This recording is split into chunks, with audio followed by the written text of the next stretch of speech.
This is Books and Nachos, a podcast for those of us who find excitement in the pages of a good book. Fiction and nonfiction, graphic novels, and more. We're here to help you find something great to read.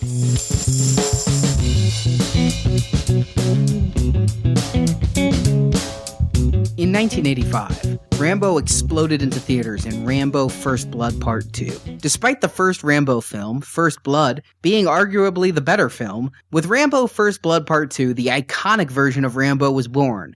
Bare-chested, red headband, and a giant machine gun in his hands. I'm Arnie, host of Books and Nachos, and you can hear my review of Rambo First Blood Part 2, the movie, on Now Playing, our movie review podcast at nowplayingpodcast.com. But here on Books and Nachos today, I'm looking at the novelization of the movie Rambo First Blood Part 2. Now please, before you push stop, let me explain why I'm looking at the novelization of this movie. Because if you're thinking that Books and Nachos has lowered itself looking at a movie novelization and that this novelization isn't worthy of critical analysis, I completely understand your line of thinking. It stands to reason that books which are adapted to film are worth reviewing, as they start off as literature. But films adapted to prose are usually nothing more than pulpy, shallow, and a cheap way for a film studio's merchandising arm to capitalize on movies they expect to hit big. But before you hit stop, give me a couple minutes to explain why Rambo First Blood Part 2 breaks that mold.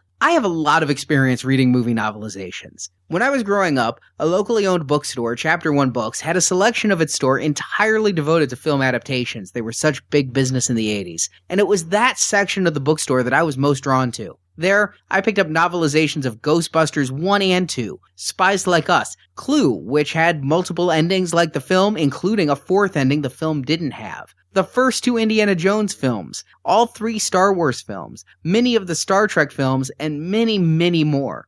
Let me tell you, having read well over 50 movie adaptation novels, they usually aren't worthy of critical analysis. And in 90% of the movie novelizations I have read, the lack of caring comes through loud and clear. Most novelizations are hastily written, sloppily paced, and they add very little to the final film. Perhaps the only redeeming part of many novelizations for me was that since they were usually based on the shooting scripts, they'd often incorporate cutscenes from the final film, like Ferris Bueller eating pancreas or the Goonies fighting the octopus. But in this day and age of DVD cutscenes and YouTube, now you can see those deleted scenes for yourself without having to read a novelized adaptation of them. And of course, sometimes the novel would bear hardly any resemblance to the final film, such as A Nightmare on Elm Street 3, where the novel was based on Wes Craven's early script, and the book ends up with barely any resemblance to the completed film, as rewritten by Chuck Russell and Frank Darabont. But while I said 90% of the movie novelizations fit that mold, there's that 10% that don't. I dare say 100% of movie novelizations are crass attempts at merchandising, but sometimes there are elements that elevate that novelization to become a literary work worthy of independent analysis. For example, in the 3 Star Wars prequels, all the authors had extensive meetings with George Lucas and used ideas from him to create subplots and scenarios in their novelizations that weren't in the films. Many people consider Star Wars Episode 3, the movie, to be the highlight reel and the real meat of the story in the novelization. For both Hulk films, the novelizations were written by Peter David, an incredible writer, one of my favorites, who wrote the Incredible Hulk comics for 12 years at Marvel, and had also written an original Hulk novel set in the comic universe. In all of these cases, the author was able to use their background or research to definitively add more depth to the novel than existed on the screen. In these cases, yes, I think the novelizations are worthy of their own analysis. But of all the movie novelizations I've heard of, I can't think of any that spiked my curiosity more than when I found out First Blood Part 2 had been novelized. When we decided to review the Rambo series for Now Playing, I thought one of us should go back and read the original novel, First Blood. And as the biggest Rambo fan of the three of us hosts, I did it myself. When a search on Amazon showed me there were also novels for Rambos 2 and 3, I rolled my eyes, having a montage in my mind of the lackluster 80s films I'd read novels of. But then I saw who wrote these novels. David Morrell, the man who created Rambo in 1972, the acclaimed author, returned to write the novelizations. I mean, think about it. This man created Rambo, but had absolutely no say in the character's development after 1972. The screenplays for Rambo 2, 3, and 4 were all written with no input for him. Hell, spoiler alert for First Blood, at the end of Morrell's novel First Blood, Rambo dies brutally. What in the world would make Morrell want to return to that Rambo character, and what would it be like for him to write a novel starring his most famous brainchild in a story he had no say in? In all the novelizations I've read of movies, I can't ever think of an author writing a book which was adapted to film and then later adapting someone else's sequel screenplay back into novel form. Usually the author's original vision carries the sequels, even when it's so incestuous as Thomas Harris writing Hannibal as a sequel to Silence of the Lambs, or Michael Crichton writing The Lost World as a follow-up to Jurassic Park, both then adapted into films. But Morrell's adapting someone else's story of his character was such a curiosity to me that I just had to read copies of his novelizations for Rambos 2 and 3. Knowing how far the Rambo sequel films stray from the spirit and concept of Morrell's original First Blood novel, I needed to see how Rambo's original creator would handle those stories. To the most minor of degrees, Morrell himself addresses this in the author note preceding Rambo 2. He writes, quote, "In my novel First Blood, Rambo died. In the film, he lives." That's all Morrell has to say about it in the novel. But as I read through Morrell's adaptation, a lot more came through. So if you're still with me, let's take a look at the novelization of Rambo 2. And this is more of a critical analysis than a review, looking at how Morrell's work deviates from that of the movie. There will be some spoilers involved, though I will stay as spoiler-free as possible. The basic story of the novel is, as one would expect, almost identical to that of the film. We start with Rambo imprisoned for the crimes that he committed in the first movie or book, when he's visited by Colonel Troutman with an offer. If Rambo agrees to return to Vietnam looking for remaining POWs held in the prison camp where he had been detained for 6 months, he would get a presidential pardon. Rambo agrees, and in an operation run by CIA agent Murdoch, Rambo returns to Vietnam, where he's aided by indigenous agent Ko Bao. Rambo returns to the camp and finds the POWs, and against orders, Rambo rescues one of the prisoners who's being tortured. Murdoch orders Rambo to be left in Vietnam, and all hell breaks loose with Rambo fighting the North Vietnamese and the Soviets. But while Morrell doesn't take liberties with the overall story, he does tweak it for his novel. Were he rewriting the screenplay, what he did would have been called script polishing, not changing the script too much, but just adding minor improvements to dialogue, action, and characterization. If I were to sum up all of Morrell's changes in 3 words, I'd say he added realism. Every single scene of this book feels far more real than in the movie. The characters are deeper and more human, the action more violent, more dangerous. This is seen in 100 different ways in the novel. Firstly, Morrell, an accomplished novelist, realizes the most important part of any story is character motivation. In First Blood, Morrell told the story from 2 distinct points of view, that of Sheriff Teasle and that of Rambo, thus giving us insights inside each character's head as to why they were acting as they did. Each character had clear motivation for their fight. In the sequel novel, Morrell adds much more of that depth to Rambo's new enemies. For example, the Viet Cong Sergeant Tay who runs the prison camp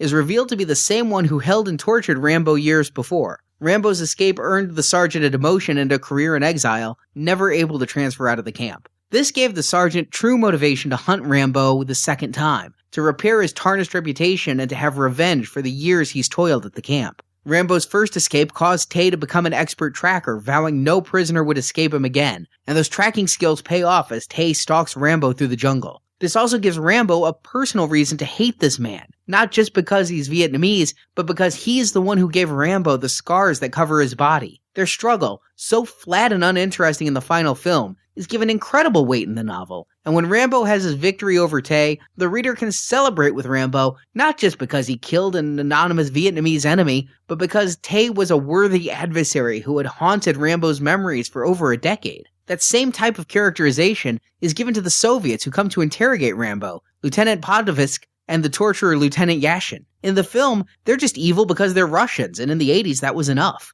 But Morrell takes that a step further. On film, an anonymous Viet Cong kills Ko. But in the novel, it's Yashin flying a helicopter with an M134 minigun that could fire 6,000 rounds per minute, called the Dragon. This killing of Ko elevates Yashin as a villain. Now, instead of just being a tough, muscular Russian, he took from Rambo the first human connection Rambo had formed in almost 20 years. Yashin is evil, dangerous, and deadly, and when Rambo fights him in the helicopter, there's another personal reason for this violence. And as for Podovsk, He's now no longer defying logic by attacking Rambo in a helicopter, but rather, more realistically, stays back at the base to coordinate the hunt, and he's quickly dispatched without ceremony when Rambo returns to rescue the POWs. The biggest change in the novel is Rambo's relationship to Ko. In the film, Ko is a female agent fighting alongside a male hero, and by Hollywood standards, that's enough to justify a romance. But in the novel, Morrell doesn't abide by that cliché. I was shocked early in the novel when Morrell has Rambo reflecting on how the violence in Vietnam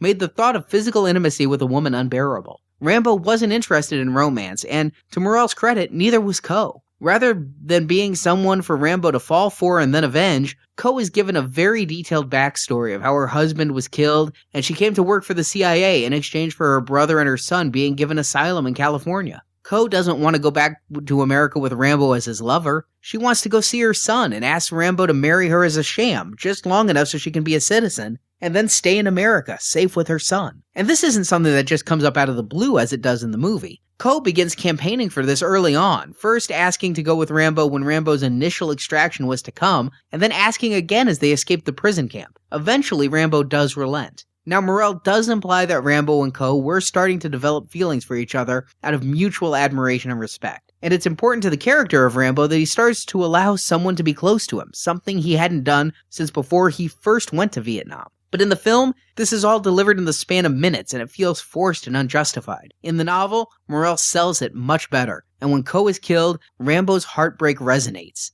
In the film, you may think, oh boy, you killed Rambo's woman, you better watch out, and be excited for the action to come, but in the book, it is much, much more. But the most in-depth characterization is that of our titular character, Rambo himself. The Rambo in Morrell's novelization, First Blood Part 2, is in every way but one a continuation of the character Morrell created in his original novel, that one difference being that this Rambo still has his brain matter inside of his skull. The Rambo here is still smarting from the events in the first novel, and still angry at Teasel for pushing him to cause the destruction he did. There are several callbacks to the events of the first novel, and some of them actually get a little confusing. For example, in this novelization, Rambo recalls his encounter with the bats in the cave, but the bats were in the novel First Blood. In the movie, Rambo encountered rats in the cave. And yet there are also references to Stallone's monologue at the end of the First Blood movie, so the world in which Morrell's novelization of First Blood Part 2 exists kind of straddles the film and book versions of First Blood, and could be confusing to someone familiar only with one or the other. But here in the sequel novel, the character of Rambo has grown. In the original novel, Morrell dropped a reference to Rambo's knowledge of Zen. Now Rambo has grown to follow the Zen religion, though Morrell states openly that Rambo does it as a defense mechanism to detach from the horrors of life, more than out of a true devotion to the philosophy. But the exploration of Zen also ties in nicely to Rambo's use of the bow as a weapon. As it's described in the novel, the archer is a symbolic person in the Zen religion. But Morrell also ties Rambo's archery into his Navajo descent, giving us scenes of Rambo's early life in a Navajo village learning how to use the bow as a weapon. Morrell finds in the Rambo character reasons for his actions, reasons that just don't exist on the screen version. And thus, in this novel, Rambo feels like a human at the peak of physical capabilities, whereas on screen he comes across kind of as a flat superhero, Superman who traded in a cape for some exploding arrows. Finally, Rambo's relationship to Troutman is explored deeper, creating a father-son bond between the two characters. In both this novel and the one before, Rambo's father is mentioned as being abusive and as trying to kill Rambo, so the creation of this father figure gives Rambo another person to whom he can be close, another personal connection, and allows Rambo's story arc of salvation to come to a close in a very satisfying manner. I dare say, in every way, the Rambo in this novel is better than the Rambo we saw on screen. In addition to the better characterizations, Morrell adds realism to the action, perhaps at times too much realism. Morrell writes in the author's note that all the weapons depicted in the novel are real weapons, though Rambo's trademark knife and bow were built for the film, but also available as real weapons. Morrell's in-depth depiction of weaponry of all types at the times seemed to read like Intro to Guns and Ammo for Dummies. In reading, I learned far more about guns, arrows, and their devastating power than I ever really felt I needed to know, such as the Dragon minigun was developed by General Electric, so think about that the next time you put your popcorn in your GE microwave. But in addition to being meticulous in his description of the guns, Morrell also knows how they're used. Instead of allowing, as the film does, for Rambo to stand out in the open with Viet Cong shooting at him and every bullet missing, here Rambo uses tactics to elude and confuse the enemy and guerrilla warfare to ambush them. In the film, Rambo's use of bow and arrow seem out of left field. In the book, it's explained how the arrow is Rambo's weapon of stealth, and the advantage of its quiet and lethal nature give him the upper hand. And Morrell wisely changes the film's climax. In the movie, Rambo's able to move almost at the speed of light, firing a bazooka at a helicopter before the pilot can squeeze off a single round. But in the novel, the final fight plays out very differently, and while it may not have the same visceral pleasure of Rambo looking the Russian in the eyes, it's far more believable and rewarding. That's not to say every change Morrell made was perfectly done. The POW Rambo originally rescues, named Banks, is given a lot more dialogue, which seems to be played for humor, such as his delirious confusion of American holidays, saying trick or treat in reference to the 4th of July. If these are jokes, then they fall flat. And if they're trying to show Banks as delirious, then it fails in that regard as well, because I didn't get it. Also, the final ending, Morrell writes in the battle of Rambo versus Murdoch, is logical for the characters, but perhaps strains realism of the circumstances. Finally, Morrell's final scene between Rambo and Troutman, expressing their paternal relationship, seems a bit out of character. These are men of action, not men of words.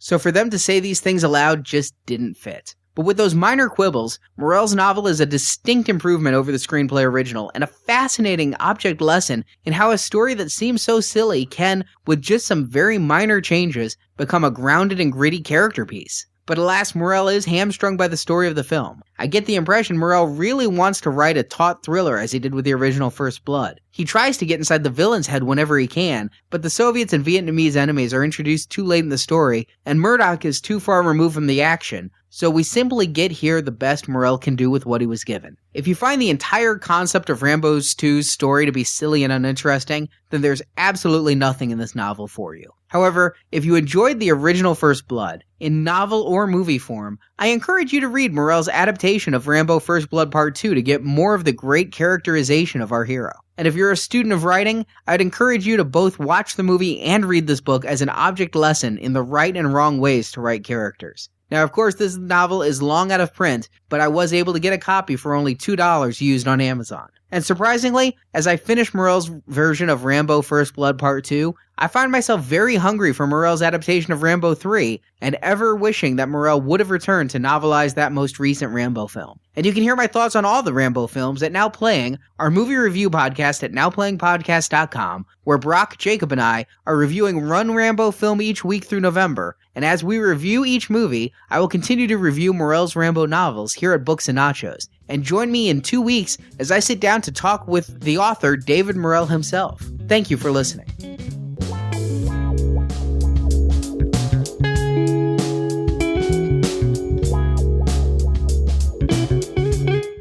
Thank you for listening to Books and Nachos. If you enjoyed this podcast, please leave us a review on iTunes, and you can catch back episodes at our website, booksandnachos.com.